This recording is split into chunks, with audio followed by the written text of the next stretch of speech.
کسی صاحب نے لکھا ہے اور ٹھیک ہی لکھا ہے کہ جب میں 4 سال کا تھا تو میرا یقین تھا کہ میرے ابو سب سے اچھے ہیں۔ جب میں 6 سال کا تھا لگتا تھا میرے ابو سب کچھ جانتے ہیں۔ جب میں 10 سال کا تھا تو سوچتا تھا میرے ابو بہت اچھے ہیں لیکن بس ذرا غصے کے تیز ہیں۔ جب میں 12 سال کا تھا تو سوچتا تھا کہ میرے ابو تب بہت اچھے تھے جب میں چھوٹا تھا۔ جب میں 14 سال کا تھا لگتا تھا میرے ابو بہت حساس ہو گئے ہیں۔ جب میں 16 سال کا تھا تو سوچنے لگا کہ میرے ابو جدید دور کے تقاضوں سے آشنا نہیں ہیں۔ جب میں 18 سال کا تھا تو لگتا تھا کہ میرے ابو میں برداشت کی کمی بڑھتی جا رہی ہے۔ جب میں 20 سال کا تھا تو معلوم ہوتا تھا کہ میرے ابو کے ساتھ تو وقت گزارنا بہت ہی مشکل کام ہے، پتہ نہیں امی بیچاری کیسے ان کے ساتھ اتنی مدت سے گزارا کر رہی ہیں۔ جب میں 25 سال کا تھا لگتا کہ میرے ابو کو ہر اس چیز پر اعتراض ہے جو میں کرتا ہوں۔ جب میں 30 سال کا تھا تو معلوم ہوتا تھا کہ میرے ابو کے ساتھ باہمی رضامندی بہت ہی مشکل کام ہے۔ شاید دادا جان کو بھی ابو سے یہی شکایت ہوتی ہوگی جو مجھے ہے۔ جب میں 40 سال کا تھا تو سمجھ آنے لگی کہ میرے ابو نے میری پرورش بہت ہی اچھے اصولوں کے ذریعے کی، مجھے بھی اپنے بچوں کی پرورش ایسے ہی کرنی چاہیے۔ جب میں 45 سال کا ہوا تو مجھے حیرت ہونے لگی کہ ابو نے ہم سب کو کیسے اتنے اچھے طریقے سے پالا پوسا۔ جب میں 50 سال کا ہوا تو سوچنے لگا کہ میرے لیے تو بچوں کی تربیت بہت ہی مشکل کام ہے۔ پتہ نہیں ابو ہماری تعلیم و تربیت اور پرورش میں کتنی اذیت سے گزرے ہوں گے۔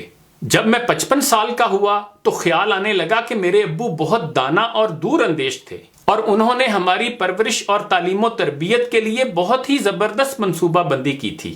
جب میں 60 سال کا ہوا مجھے احساس ہوا کہ میرے ابو سب سے اچھے ہیں۔ غور کیجئے کہ اس دائرے کو مکمل ہونے میں کتنے سال لگے اور بات آخر میں پھر پہلے والے مقام پر آ گئی کہ میرے ابو سب سے اچھے ہیں۔ حقیقت بھی یہی ہے کہ ہمارے والدین اچھے ہی ہوتے ہیں۔ وہ کبھی جان بوجھ کر ہم سے کچھ برا نہیں کرتے۔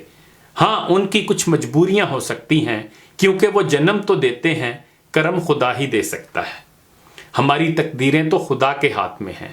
پھر کچھ اچھا برا ہو جانے پر ماں باپ کو قصوروار کیوں ٹھہرانا؟ ہر والدین ہمیشہ اولاد کا بھلا ہی چاہتے ہیں، بلکہ وہ برا چاہ ہی نہیں سکتے۔ خدا کی بہترین نعمتوں میں والدین کی نعمت بھی شامل ہے۔ دنیا میں آپ کو تقریباً سب کچھ دوبارہ مل جاتا ہے، لیکن والدین کا نعم البدل دوبارہ نہیں ملتا۔ والدین سے بڑھ کر کوئی خیر خواہ، کوئی دوست، کوئی غم خوار دوبارہ کم ہی ملتا ہے۔ لیکن افسوس، ہم میں سے بہت سے لوگ اس نعمت کی بر وقت قدر نہیں کرتے اور پھر اس نعمت کے چھن جانے پر ساری عمر پچھتاتے رہتے ہیں۔ آئیے ہم اپنے والدین سے بہترین سلوک کریں، ان کے سامنے اف تک نہ کریں، ان کی خوب خدمت کریں قبل اس کے کہ بہت دیر ہو جائے۔ اللہ کریم ان کا سایہ ہمارے سروں پر سلامت رکھے، آمین۔ یہ دعا ضرور کرتے رہا کریں، رب ارحمہما کما ربیانی صغیرا، کہ اے اللہ میرے والدین پر اس طرح رحم فرما جیسے انہوں نے مجھ پر اس وقت مہربانی کی جب میں کم سن تھا۔ انہی گزارشات کے ساتھ اجازت چاہوں گا، اپنا خیال رکھیے گا۔ آخر پر ایک شعر بھی سن لیں۔ گھر کی اس بار مکمل میں تلاشی لوں گا، غم چھپا کر میرے ماں باپ کہاں رکھتے تھے۔